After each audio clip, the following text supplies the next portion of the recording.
I need to go to the home. Andrea, 7:56. When you all get to heaven, that's what you plan on going. That's what we're here for. 7:56. When we all get to heaven, verses 1 and 4, the invitation hymn will be number 7. Let me see, we got a marking here.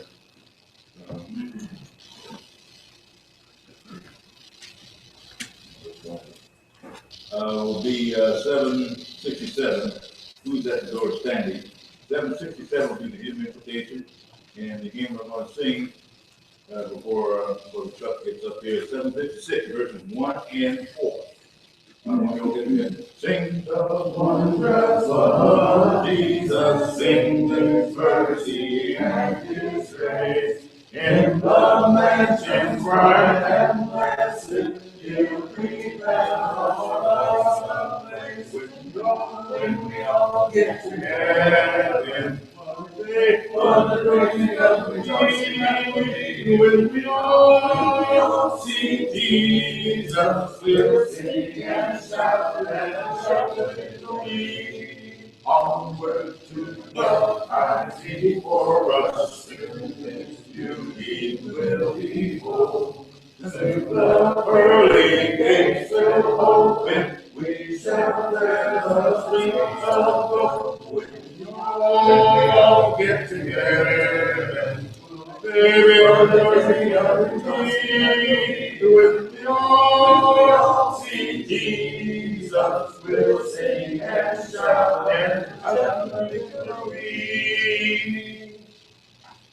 It's good to see everyone. Ooh, that's loud. Sorry.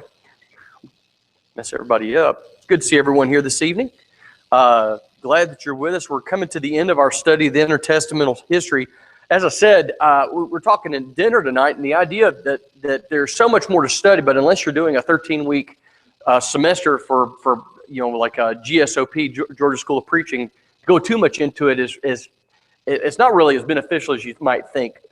If you go to a class, for example, GSOP, they go into the book of the Maccabees, and they go into a lot of in-depth study of things that it's not really as beneficial to us as just a cursory glance and maybe going into some of the aspects. But we've learned a lot in regards to that. So probably in the next couple of weeks, we're going to move on to another topic of study. But I appreciate everyone's attention and feedback. I do appreciate that, believe it or not. When you come up to me and ask me questions or say something, I do appreciate it. Just got a email from Sister Linda. The surgery was successful, and she is resting at home. So that's good. When they say the surgery was successful, it means they accomplished exactly what they were wanting to accomplish. So we're glad of that. We want to continue to remember Linda. She's going to be undergoing radiation treatments. They'll start scheduling those, and she said she would let us know as soon as we can.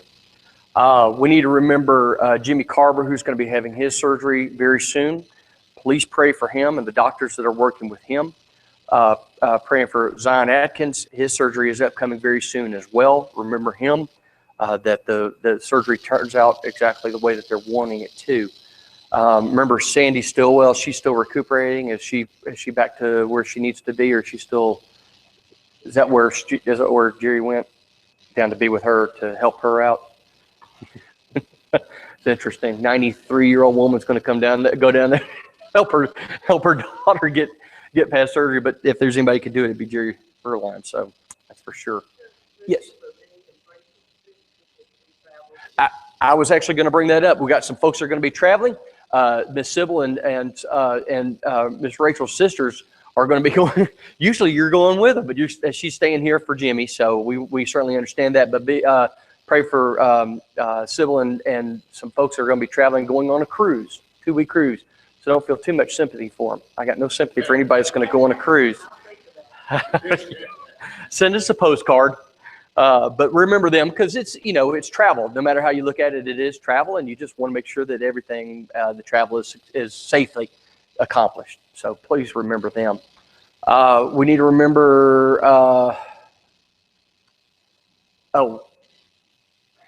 I'm trying to remember. There was something, and I didn't write it down, but it wasn't that important. Iris and Rodney. Yes, Iris and Rodney. Rodney's going to be leaving on Sunday to head down to be with Iris for their son's son's child that's going to be delivered here soon, or up there, New Jersey, going up to New Jersey. So remember them as they are, Rodney as he travels, and then them as hopefully the baby's delivered safely and soundly, and everything comes out well there. I don't know how long they're planning on being gone, but not for a too long period of time. How much? Sorry. 2nd of February they'll be back. Okay. I asked Rodney, but he didn't know. But that's typical of a man when he'll come back when he's told to come back. That's okay. Anything else? Anyone else? Okay. Give me. Okay. On the 14th of February, we're gonna have a brunch, Sweethearts brunch, just something that to enjoy your significant other here at the annex, and we'll have some. There'll be information out there in the foyer, so just check that out. Sign up if you plan to attend. Yes, and that's on the. There should be a sign up. Yes, there's a flyer out on the bulletin board for the marriage seminar at Macklin Road for Glenn and Cindy Colley. Very, very good presenters on marriage and parenting classes. We need to remember also Beverly Hunt's family as in her passing. Be with the family. I'm trying to make some inroads in regards to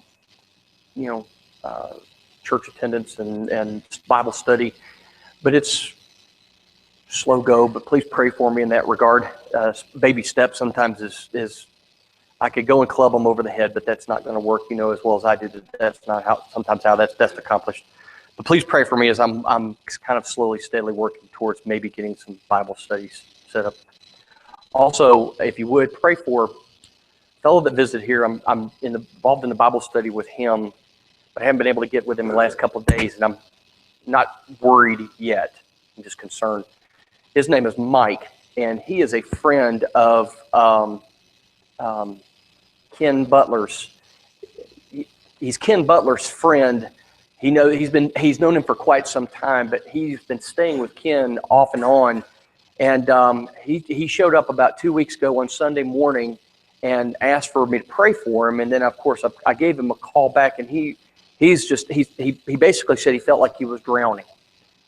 And a lot of stuff's just building up in his life. And he said, I've made some bad decisions in my own life, and I can't look at anybody else's at fault besides myself. But I'm undergoing a lot. So I've been kind of studying with him, talking with him on the phone, trying to welcome him in.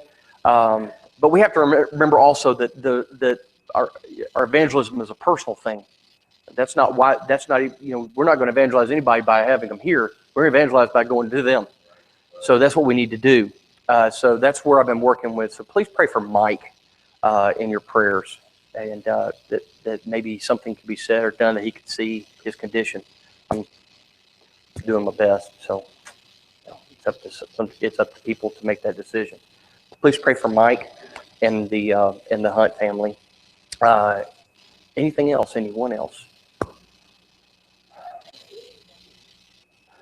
That's right. Sister Ruth is not here this evening. She's not feeling well. Got some little upset stomach. So, and I know when you're feeling that way, you don't want to go. You don't even want to leave the house. So, Moody made his way here and ate with us. So, his sympathy only goes so far. So he came on and ate dinner with us. But pray for Sister Ruth. Hopefully she'll get to feeling better and be back with us on Sunday morning. Anyone else? All right. Let's have a word of prayer, and then we'll go ahead and begin our study. Our Father in heaven, we're thankful for the beautiful day, and we're thankful, Lord, for the weather and the opportunity we have to get out and to go about and do the business of the day. And we ask, Lord, that no matter where we go, no matter what we do, we always put your Son at the forefront of everything that we say to other people, that they can see an example of him and us. We pray, Lord, for those who are under doctor's care and those who are sick, under the weather, not feeling well, or not with us this evening. We ask, Lord, that you bless them, that you give them back a measure of health that they desire. We're thankful for the good news for Sister Linda and the successful surgery she had. And we pray, Lord, that the radiation treatments put an end to the problems that she's having, and that her recovery can be short and successful. We ask, Lord, that you be with Jimmy Carver as he's going to be having surgery on his knees. And we ask, Lord, that you be with the doctors that are going to be performing that. We ask that you be with him, give him the strength to have a successful recovery. We ask, Lord, also that you be with Zion Atkins as he's going to be undergoing surgery very soon as well, and that his surgery is successful. We ask, Lord, that you be with those who are traveling. Be with Sister Sybil as she's going to be traveling and going down to Florida. We ask, Lord, that you be with Iris and Rodney as they're traveling as well, and we ask that you give them safe passage to where they're going and back again. Lord, we ask that you be with us, that you be with the congregation at Central, that we can see the need for your Son in our community, that we actively seek out those who are receptive to the gospel of Jesus Christ, that we not take any opportunity for granted, not assume that it will be there tomorrow, but strike while the iron is hot. And we ask, Lord, that you be with us and give us a renewed zeal for evangelism. Lord, be with us as we go through the study of the evening, that it may be beneficial to us, that we may have a better understanding of the word that you have put forth in front of us, that you have seen fit to bless us with. And we're thankful for all that you do for us. It's through your Son's name we pray. Amen. Okay. Last week, as I said, probably going to go about two more. This one and probably next week is probably going to end our Inter-Testamental history class. And what I've decided to do, folks, rather than send you everything that I've been studying, because it's all kind of jumbled up, I'm going to put together an outline that makes it a whole lot simpler to understand. I started looking through my notes, and I thought, if I sent this to somebody, you're not going to be able to make heads or tails out of it. Let me codify this into a simple outline that's easy to understand, and I'll give that back to you. And we're going to have a quiz, but it won't be near like the one for the book of Genesis, I promise.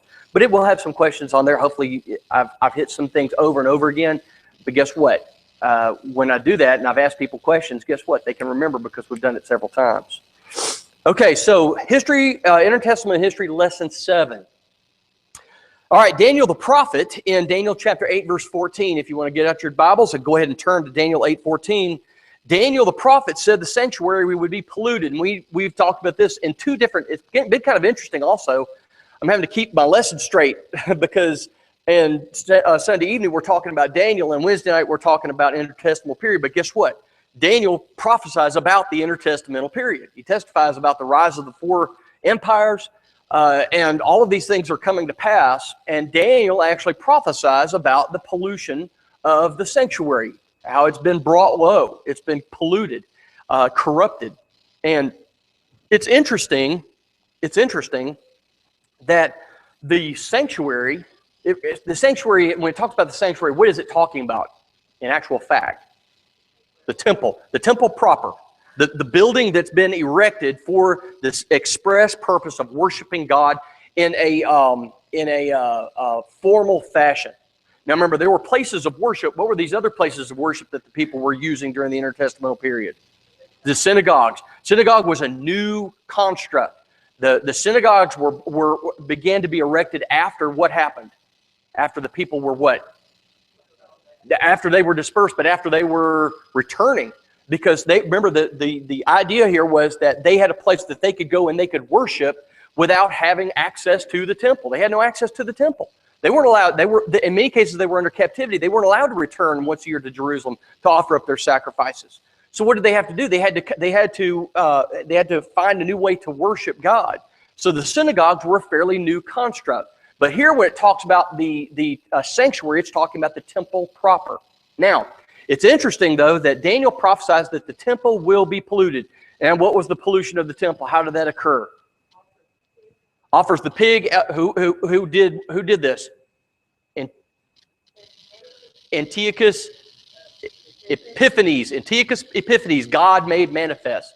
Okay, he offered up a swine on the altar. Then he boiled the pig down, made a broth, splashed it all over the temple, desecrated the temple. And how long does it say that the temple is going to be desecrated?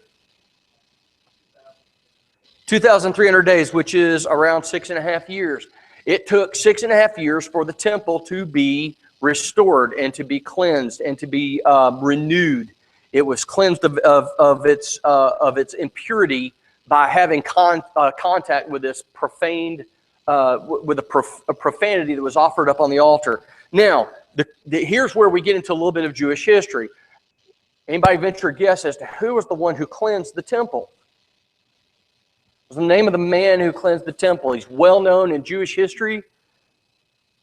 A couple of books are named after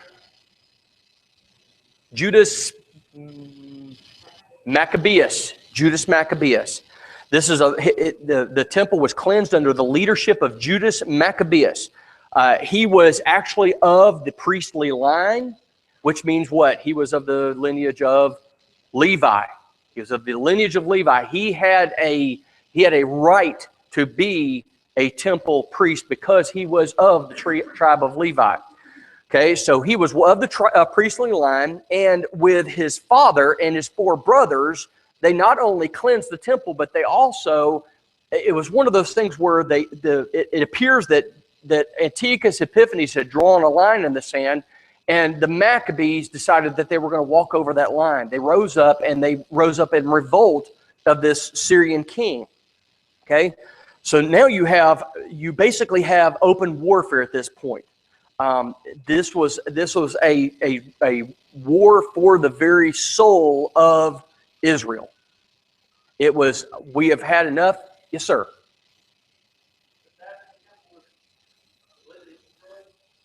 You mean after the? No. When the temple was utterly destroyed was in AD 70. That was when the Romans came in and sacked Jerusalem and utterly destroyed the temple, which was in and of itself a major turning point in the Jewish faith. Why? What happened when the temple was utterly destroyed? They no longer had a place to worship. That's one. Second, what's that? Yes, God indwelled in the temple, in the Holy of Holies. Okay? What else? They lost all the genealogy. And this is important.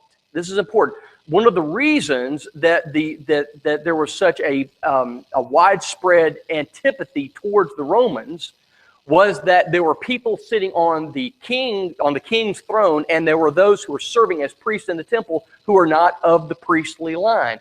And their great hope was that the priesthood could be restored. With the destruction of the temple, what happens then? We don't know. There was no way to prove whose lineage belonged to who. And that was a pretty important thing, because you could say, well, we thought this man was of the tribe of Levi, and if he was not, is God going to accept that? God would rather accept no worship than false worship. And that's exactly what would have happened. God would have rather the people not bring any animal to him than an animal that they were told not to bring. Yes. Didn't Christ predict it or say that this was going to happen about the destruction of You mean when he says in 3 days hence, I will destroy the temple and I'll raise it up again in 3 days? Is that the one you're speaking of? About the nursing mothers and all this stuff. Then he sort of said yes. Yeah. When Jerusalem, Jerusalem would basically lie in ruins. Right. Yes. Okay. All right. So what happened here? Judas Maccabeus has restored the temple, and he says, never again. This is not going to happen again.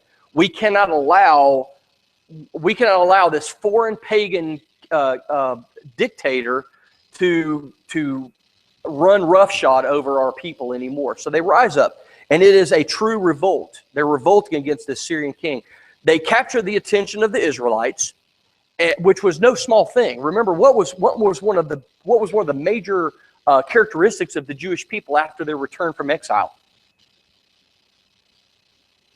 Sometimes problem with the church today. Apathy. Utter and complete apathy. Well, we've returned. And now what do we do? And what was happening is the people were basically they were apathetic. It was almost a situation of, well, we should care, but we just don't. We don't care anymore.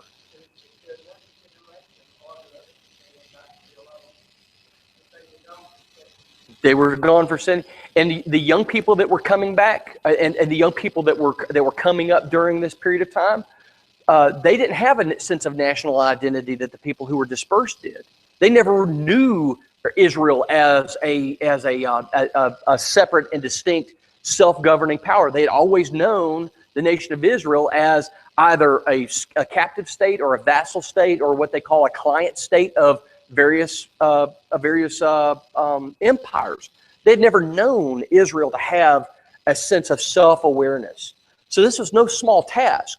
But the idea here is that this profaning the temple was like a galvanizing act.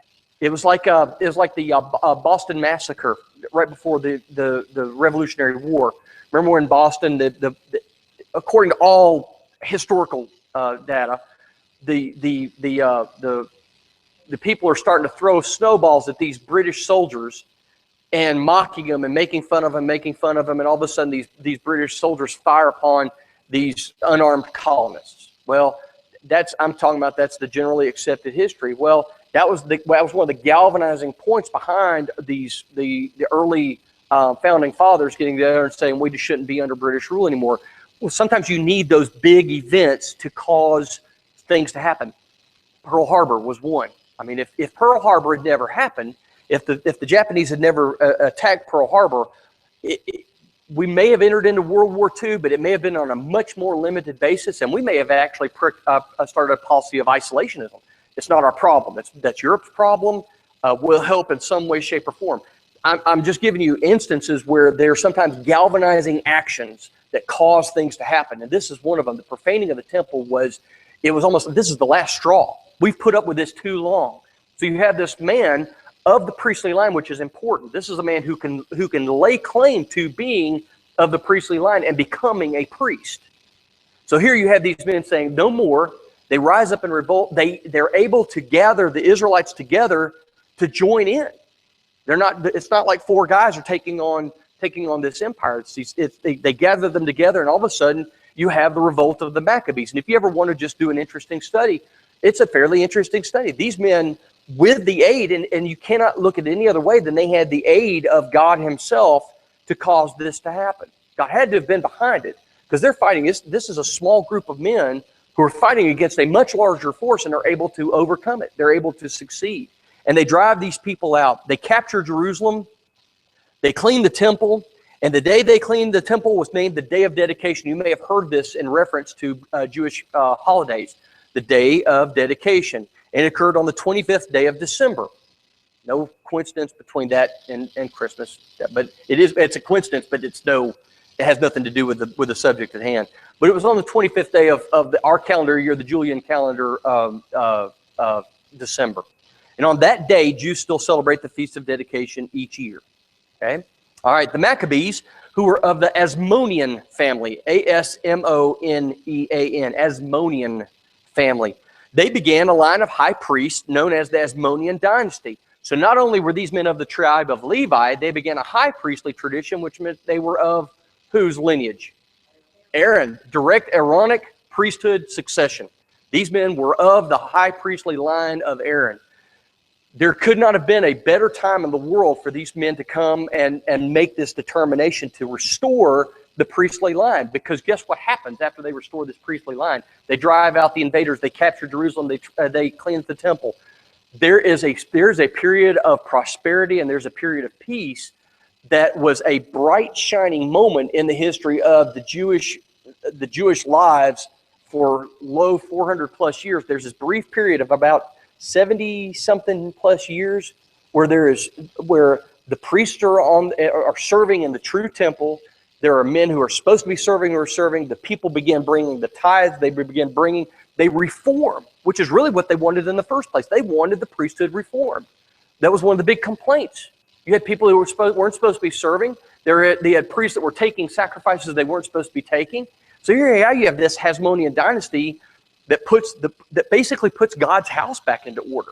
Well, there could be nothing that would be more dear to God than have that to happen, and that's exactly what happens.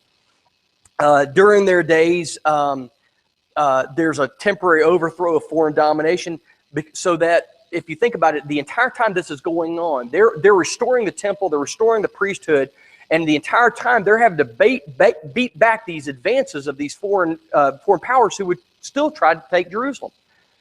what did we say? How many times has Jerusalem been taken? I mean, it's the most overthrown city in the world. It's always been a magnet for people who want to cause some sort of a world event. People still look to it, which kind of feeds, really, if you think about it, feeds into the idea of a lot of these theorists who believe that Jerusalem is still at the heart of something that's going to happen in the future. There's going to be an antichrist, one man who's going to rise up, and that part of the world is still somehow that important to God. Well, when you have to deal with people like that, it's very difficult to make them have to separate the idea of Jerusalem still being a holy city. Jerusalem is just a city. It's just a city. There's nothing holy about Jerusalem. Why? We're not under the old law anymore, right? Where's the temple? We're the temple. We're the temple. Where does God dwell? He dwells in us. God doesn't dwell in a temple made by hands. He's no longer, God doesn't still dwell in the temple of Jerusalem. For one thing, there is no temple in Jerusalem anymore. You have the Temple Mount, but you have the Dome of the Rock that's sitting right where the temple supposedly stood. Well, who owns the Dome of the Rock? The Muslims own it. So when you talk to people who still believe, well, no, Jerusalem is still God's, God, this is still going to happen in Jerusalem. Jerusalem is just another city on a map. You could just easily point to L.A. Well, I hope not. Let's not say L.A. You have people who point to Salt Lake City. You have people, this is a holy city. This is a holy cities aren't holy anymore. We're holy. He dwells in us. We're the temples not made with hands. But there is no more holy city. Jerusalem is just another point on our map, but it's still in contention by so many different factions. It's a very interesting place. I've never been. I used to think that I really wanted to go, but now I'm not sure I really, really want to go to Jerusalem. But they say that you get there and you have not just Christians. You have Christians, you have Jews, you have Muslims, you have Coptic Christians. You have Greek Orthodox. You have all of these groups of people who feel that Jerusalem belongs to them. It's really ours. It's really ours. It's really ours. And they still jockey for this position, for possession of these different parts of this supposed holy city. I don't think that's what God had in mind anyway. But there it is. So for 3 or 4 generations, they rule, this Hasmonean dynasty rules as priests in Jerusalem, God's chosen city. And they're always having to defend themselves against these constant assaults by the Syrian army. They're having to constantly beat these things back. They could not have done this without the help of God. God had to have had a hand in the things that are happening under this Hasmonean dynasty. He had to have been behind it, because they could not have done what they did without his help in trying to accomplish all of those things. It's an interesting time for all these generations where they basically, there's this period of unparalleled prosperity for the Jews that they've been lacking for so long. All right, so that's probably why the Jews still look back on it as this bright shining period in their history, and they still look back at that and still celebrate that day of dedication every year on the 25th of December. They celebrate this time because it was a bright moment in an otherwise very gloomy 400-plus year history. There's not much else happening for them. They're constantly under domination. In some cases, the people are a little bit more benevolent, but there you have this period of unparalleled growth, and they're making their way again. Well, all right. During this time, however, there's always a fly in the ointment, so to speak. During this time, one of the Hasmonean priests, once again, we've got a problem with the priesthood becoming more corrupt. One of the Hasmonean priests made a league with a rising power in the west, which was in the west, Rome. Makes a pact with Rome. He signs a treaty, which never a good idea. As a matter of fact, when God was giving instruction to the children of Israel after their escape from Exodus, what did he tell them specifically about making treaties with the area countries? You can trade with them, but you are not to enter into an accord or a treaty or anything that would tie you. There's no coincidence that he makes that same proposition to the Christians. He said, you should not be unequally yoked. Okay, there's a reason that he tells us not to do that. Why? we'll have to determine what'll happen, and it happens every time. We'll have to make a decision. Our decision shouldn't be any more difficult than it needs to be, should it? We should never have to decide, well, am I going to serve God or am I going to serve man? If we don't enter into those things with men, then our allegiance is never torn. It's never torn. Some people say, well, that idea of not being unequally yoked necessarily has to do with the marriage relationship. I could see where you could certainly extrapolate that into the marriage relationship, but this is what he's talking about. You're not supposed to be unequally yoked with the world, and that's what he tells them. He told the Israelites that. He tells the Christians that. Well, see, here's what happens. They become unequally yoked. Here you have a priest of the Most High God who signed a treaty with a pagan Rome. Never a good idea. Solomon did it. Every one of the kings from that point on did it. And it caused them nothing but trouble, nothing but heartache because what happens, it's going to become time to pay the piper. And they're going to come calling, and then we'll see what happens, okay? All right. So one of these priests makes this treaty with the Senate of Rome, providing for help in the event of Syrian attack.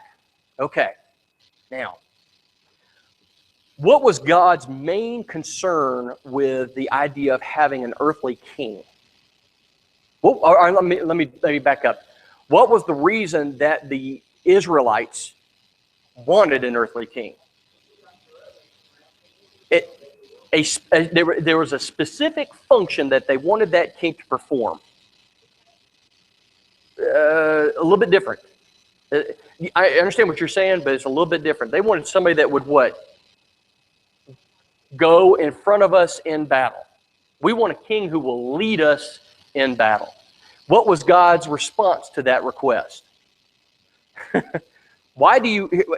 If we had to put words to the question, is why do you need an earthly king to go before you in battle when I'm going before you in battle? They don't remember very short-term, not very good long-term memory anyway. Very short, very poor memory. Even when the priests went around Jericho, what did they carry? There was not a man in front. Who was at the front? The priests. But what were they carrying? They were carrying who? They were carrying the ark. But what was inside of the ark? God. God was in that ark. They were carrying God. And that's when they said, whenever they went out into battle, the Ark of the Covenant was brought forth by the priests on those staves, and they marched in front of the army. That's where God was. He actually physically went before them into battle. Okay, so here we have a priest in all earnestness. I mean, this man he's not trying to be sneaky and subvert God. He's earnestly wanting help in case the Syrians come and they try to take Jerusalem. Will you please provide assistance? Well, the Romans were never ones to do things out of altruism. They never did things because it was just the nice thing to do. That just wasn't a hallmark of the Roman Empire. What did the Roman Empire do? They did things that would... That's right. They did something that would benefit them. Now, they'd be happy to perform a service, but as long as it benefited them. So when the Roman Senate made this treaty with one of these Hasmonean priests, there was always a if-then. If they come, then we'll provide protection, but you're going to have to pay for that protection. And they ended up paying, and it ended up being very costly for them, as we're going to find out here in just a moment. Okay? The treaty was made, like I said, it was an earnest treaty, and it was made with all sincerity, but they entered into a contract they entered unequally into yoke with Rome. And this is what happens. These two opposing forces, you have the Hasmoneans, the Israelites under the Hasmonean dynasty, these priests that are instructing them in battle, and they're beating back these Syrian forces. Rome's watching from a distance. We're not going to get involved until we're needed. We're not going to get involved. We're going to watch and see what happens. They're being very shrewd. They're not going to put all their eggs in one basket.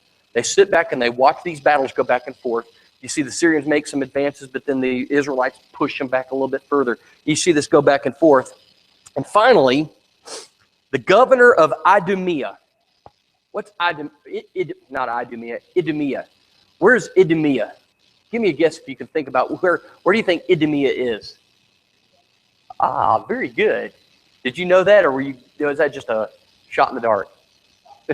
At least you're honest about it. Idumea, Edom. What was it about Edom? Who founded Edom? What man? Esau. Okay, so now here we go. I'll just get into this, okay? The governor of Idumea is a man named Antipater, Antipater, Antipater. He is a descendant from Esau. He is an Edomite, and he makes a pact with two other neighboring kings. And they attack Jerusalem to try to overthrow the authority of the Asmonean high priest. So here, this is what introduces Rome into the history and all of the issues that are going on as Jesus comes into the picture. This sets the stage for the Jerusalem that we see as Jesus comes onto the world stage. Okay, so he makes a pact with these two neighboring kings, and they're going to overthrow. They're going to overthrow the Hasmonean dynasty. They're going to overthrow this priesthood, and they're going to try to take Jerusalem. Okay, this battle goes on, and it rages, and it rages, and it rages. Remember, Jerusalem has always been fought over. I'm not sure what it is about that city, but they've always been fighting over Jerusalem. This battle just rages on, and it is a fierce one. Many, many, many, many lives are lost on both sides. And to be honest, the Israelites didn't have that many lives to lose. Many of the people that would have been released from their captivity didn't come back. They chose to stay where they were. Some came back and realized that the Israel was never going to reach its glory days again, and they moved. And that diaspora, that Hellenization, they moved out into the known civilized world. All right. Finally, there's a Roman general named Pompey, Pompey, Pompey. And he happened coincidentally, have an army in Damascus at the time. Now, you see where this goes. A Roman general, he's got a Roman army. The Roman army was well known for being able to quell disturbances and uprisings. It was widely known that the Romans, if there was a problem in one of their territories, if they would send a couple of legions of soldiers in there, that uprising would be quelled very quickly, because they didn't just come in and try to make peace and make sure everybody was understanding. How did Romans solve their uprisings in their territories? With the sword. There was no bargaining. There was no promise of amnesty. If you cause problems, we're going to kill you. And it was a matter of they rounded up everybody, and they brought things like crucifixion into the forefront. We'll just crucify them. Put a couple of guys up on a cross and see if everybody doesn't just fall back into line. Well, here you go. You got this Roman general Pompey, happens to have an army in Damascus, and he's begged by both parties to come and intervene. One side had a little bit more money than the other. Where do you think Pompey came down? The ones with the money or without the money? Of course, with the money. He's looking out for the Roman treasury. So Pompey comes down on the side of Antipater. Okay, so you have this man who was of the intent to overthrow the royal priesthood and to take Jerusalem. Well, when Pompey came into play, he fell on the side of Antipater, and together they came in and they brought Jerusalem down. They subjugated Jerusalem. And once again, when he came in, it was, I'm going to make sure that there are no more uprisings for quite some time. And he came in and slaughtered the inhabitants. Not all of them, of course, but he rounded up the folks that would be most likely to cause him problems, and he slaughtered them. Killed them with the sword, did the horrible things that the Romans were wont to do to people that crossed them, and that's how he subjugated Jerusalem. The people said, we don't want to die. We've been under foreign occupation before. We'd rather accept that than go under the sword. They're being shrewd as well. Nobody wants to die unnecessarily. Okay? This is in 63 BC. So you see there's a very short period of time. There's only about 63 years, 64, 65, depending on how you date these. 64, 65 years before, of course, Christ is born, and he comes onto the scene. So from this point on, from 63 on, Palestine, Jerusalem being, of course, part of Palestine, Palestine is under the authority and power of Rome. Because when Pompey came in, it wasn't just to quell the uprising. It wasn't just to settle an argument. When he came in, and see, this is what Antipater didn't figure. When he came into play, when he came in and he subjugated Jerusalem, guess who claimed Jerusalem and Palestine? The Roman Empire. So now you've got the Roman Empire on the scene. All right. Go a little bit further in regards to how this all came in. Now, Pompey and the Roman Senate appointed Antipater as the procurator of Judea. So he got a little something for his efforts. When he called him in, I'm sure it was a matter of, I'll pay my way, but I want a position of authority. So they make him procurator of Judea, and in turn makes his two sons king of Galilee and Judea. The son who became king of Judea is known to us as, who? Say it loud. Herod the Great. Yes. Did you say great? Okay. I wasn't sure if I heard you. Here's where we hear of Herod the Great. This is the Herod that we read about when the wise men, it doesn't say how many, when the wise men come and they're looking for him, this is the Herod to whom they present themselves, looking for this sign, looking for this wondrous child that's been born. He's the one that and he said, and then he tells them, when you find him, what?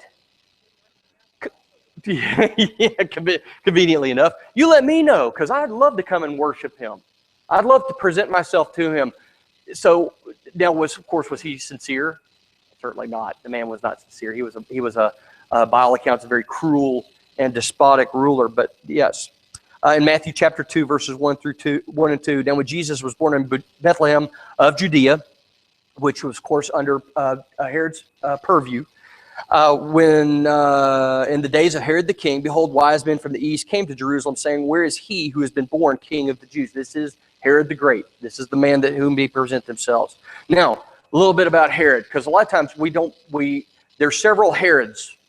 Okay, Herod the Great is one particular man at one particular time. Just a little bit of history about Herod.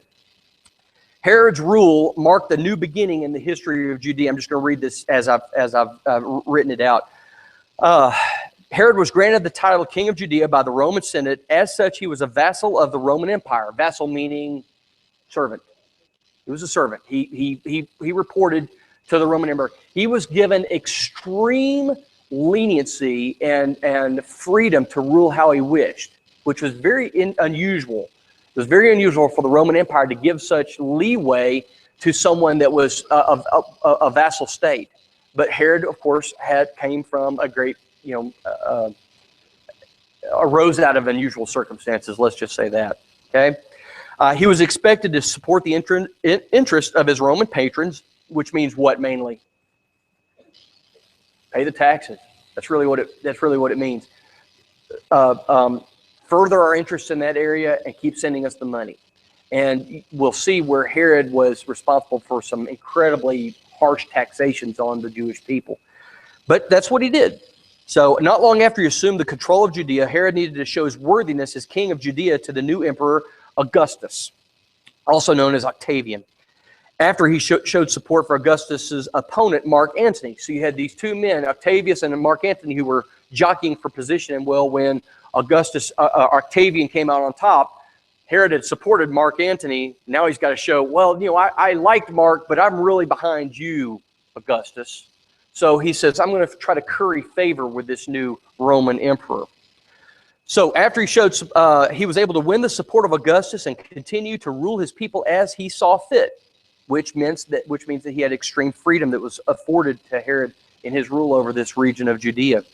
But restrictions were placed upon him in his dealings with other kingdoms. In other words, if you try to make plans with another group of people, we want to know about it, and we have the right to say no. That's what the Romans were telling him.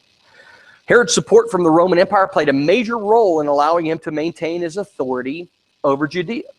And there have been mixed interpretations concerning Herod's popularity during his reign. In other words, you've got some people who felt, those who were not Christian or not Jews, felt that he was extremely, very, very just and very fair in his dealings. Well, of course, if you were a Jew, not quite so much. He claimed to be a Jew, but he was not originally a Jew. He was an Edomite. He was an Edomite lineage, but he became a Jew early in his life. But the Jews never really saw him as one of their own. For one, he was a usurper to the throne. He had no business being on the throne of Israel anyway. And the fact that he had been appointed a king by the Roman Empire didn't garner him much support from the people. So you have these issues that are going on. Real quick, his tyrannical authority has been demonstrated by many of his security measures aimed at suppressing the contempt of his people, especially the Jews, that they had towards him. It's been suggested that Herod used secret police to monitor and report the feelings of the general populace toward him. So you have a man who's not only a little on the paranoid side. You have a man that's very he was very self-conscious. He probably didn't feel he deserved the throne himself, so he sought to monitor the attitude of the people toward him, which was a problem. He sought to prohibit protests, and he had opponents taken away by force, but he spent lavish sums on building projects and generous gifts to other kingdoms, including Rome. His buildings were very large, ambitious projects. He was responsible for the construction of the Temple Mount, a portion of which remains today as the Western Wall. And you've heard of the Western Wall, the Wailing Wall, when the Jews will go to the Western Wall. That's part of the original Temple Mount that Herod constructed that long ago. He also built the harbor at Caesarea. While his zeal for building transformed Judea, which is true, all of his building projects weren't limited to Jerusalem. They were all over the area, garrisons and places of enjoyment, ports, all of these things. Herod wanted to build the kingdom back up. He basically wanted to prove himself to the Roman government. They saw that he was able to not only send taxes back to Rome, but he was able to make do with what he had. They didn't care that he was taxing his people to death. The Roman emperor could care less about that. He was getting things done, and he was getting them done however he needed to get them done. So while Herod's zeal for building transformed Judea, his motives were far from selfless. All of these projects were aimed at gaining the support of the Jews and improving his reputation as a leader. So he wasn't doing these things out of the goodness of his heart. He had an ulterior motive for doing just about everything he did. In order to fund these building projects, he utilized a taxation system that weighed heavily on the people of Judea. Despite the burden paying for Herod's building projects and gift cause, the employment they created also created opportunities for people to provide for themselves and for their families. In some instances, Herod took it upon himself to provide for his people during times of need, such as a severe famine that occurred in 25 BC. So, like I said, if you weren't concerned about his somewhat mixed genealogy and lineage by being on the throne, you probably would look at Herod as an autocrat, but a good one. I mean, he got things done. He was able to provide for not only himself, but for his people. All right, in regards to his various policies, though, Herod experienced a mixed response from the Jewish population. He considered himself to be king of the Jews, but he let it be known that he also represented the non-Jews living in Judea, building temples for other religions outside of the Jewish areas of his kingdom. Many Jews questioned whether he was even Jewish due to his Edomite lineage and the infamous murders he committed against members of his family. He had, if you go through the history of Herod, he was married and had a child, but entered into a marriage with a woman from outside of that area in order to cement a political alliance. So he had his first wife and his child put away. He banished them, and so they were out. Then later on, he killed the woman that he married in order to go into this political alliance. So this is not something that would be found among Jewish leaders. So you could see why they might question his integrity as a Jewish leader. Okay, all right. However, he generally respected traditional Jewish observances in his public life. For instance, when he minted coins, he minted them without human images to be used in Jewish areas, and he acknowledged the sanctity of the Second Temple by employing priests in the construction of the temple. All right. So just a little bit about Herod. He was a complicated man, and he certainly deserved the reputation that he got. But he was not without some good points. He was not without his good points as well as his bad points, like every other man. The problem with Herod was that he had no right to the kingly throne. That was the big issue. He shouldn't have been on the throne in the first place. He was placed there by the Roman government, and it was as payback for political favors. So this is I don't know how else to say it. Then he was a complicated man, and he was certainly paranoid about his power. He was paranoid about his image and his reputation, which probably went to the idea about why he wanted to find the Christ child. It wasn't that he was out. It wasn't that he didn't want a Messiah. That wasn't the issue. It's the fact that this was someone who represented a threat to his throne. When they talk about the king, this Messiah, this king, this is what he's worried about. He's worried about this young man's going to grow up and it's going to take the kingship away. He's going to overthrow the earthly kingdom that Herod had set up for himself. So, that's Herod in a very small nutshell. But in the 18th year of his reign, in 20 to 19 BC, Herod rebuilt the temple on a more magnificent scale. Although work on outbuildings and courts continued for another 80 years, the new temple was finished in a year and a half. To comply with religious law, Herod employed 1,000 priests as masons and carpenters in the rebuilding. The finished temple, which is the one that was destroyed in 70 AD, is sometimes referred to as Herod's temple. And if you look at it, I think I still have a couple of charts that show the original temple and how great and grand it was. Herod certainly had a desire to build this magnificent temple, and part of that was to ingratiate himself in with the Jewish community. Hey, if I rebuild the temple, they'll accept me. Well, only to a certain extent. They'll appreciate the great job you did, but they certainly are not going to still not going to overlook the fact that you have no right to the throne of the kingship. So that is all. Trying to think if there's anything else that we want to talk about. Real quick, that's Herod. But while this is going on, all the pagan empires that are surrounding Israel are starting to deteriorate. You'll find that the angry deities of old are starting to die away, and then you're going to start seeing many, especially of the Far Eastern religions, are beginning to lose their adherents. And what was happening is, if you read, where did these wise men come from? They came from the East, right? These were people who are not of Jewish history. They were from the Orient. These were men who had at one time believed in a pagan godhead, not godhead, but a pagan deities. Let's just say that. They believed in pagan deities, and they were beginning to shed those. They were beginning to desire something different, something better. And it was interesting that it was these wise men who were from the East, from the Orient, who were the ones that were coming and seeking the Christ child. They had been studying. What had they been studying? No. What had they been studying? Remember? The law. In what form? The Greek law, which was the Septuagint. Very good. So you see what's happening. As the people over time had developed this portable law, this Torah that could be carried around, guess what? People were studying it. And these were not Jews that were studying it.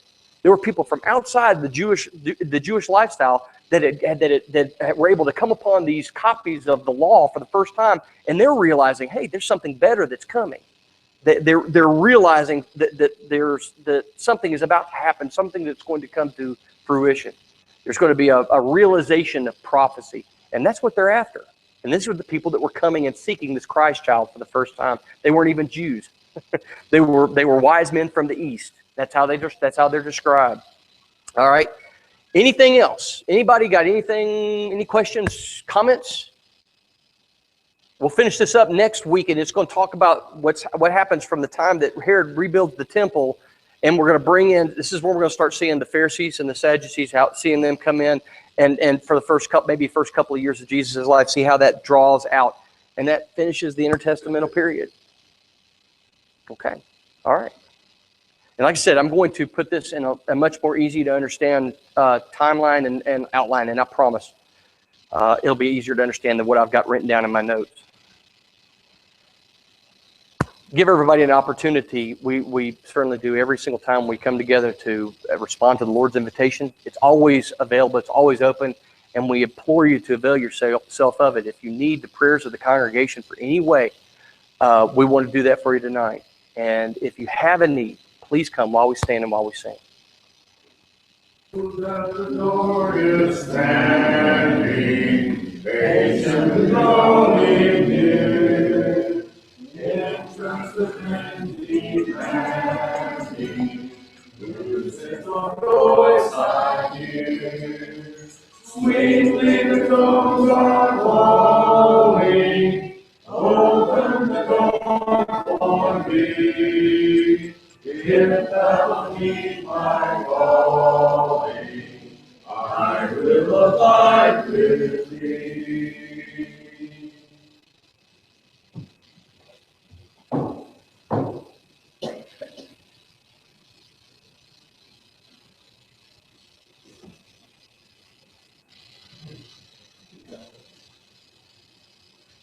Dear Father, we come to you thanking you for blessing this day, and we pray that you'll be with us as we go. And through this night, we pray that you'll be with us and protect us. Father, for our sick, the ones who are not able to attend this evening, pray that you'll be with them, continue to help them to recover from their various illnesses. We pray, Father, that if we go from this place, that we can carry you with us and that you can direct our lives and our thoughts. We pray, Father, that we can have a determination that we'll be back here as we gather on the first day of the week to worship you. We do thank you for your Son, and we thank you for everything that he has done for us to give us a pathway that we can be redeemed from our sins. And through him we pray. Amen.